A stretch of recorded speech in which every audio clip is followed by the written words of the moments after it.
ഇമാം ഷാഫിയുടെ ഉമ്മ എന്ന് പറയുന്നത് ഫിഖ്ഹിന്റെ എന്താണ് ഒരു മർജിയാണ്, ഒരു ഫിഖ്ഹിന്റെ വിഷയത്തിലുള്ള ഒരു റഫറൻസ് ഗ്രന്ഥമാണ്. അതിൽ ഒരുപാട് റിവായത്തുകളും ഒക്കെ കൊടുത്തിട്ടുണ്ട്. പക്ഷെ ഇദ്ദേഹത്തിന് അതിൽ വേണ്ടത് എന്താണ്? ഇമാം ഷാഫിയുടെ ഭാഷ എന്നുള്ളതാണ്.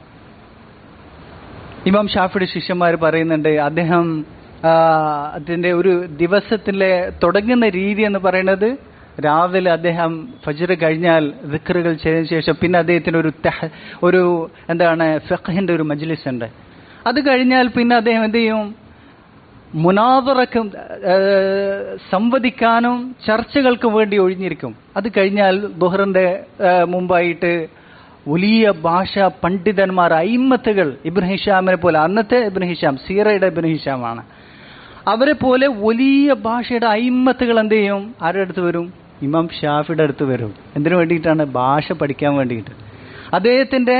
അദ്ദേഹം ഫിഖ്ഹ് പറയുമ്പോൾ തന്നെ അത് കേൾക്കാൻ വലിയ ഭാഷാ പണ്ഡിതന്മാർ വരാറുണ്ടായിരുന്നു.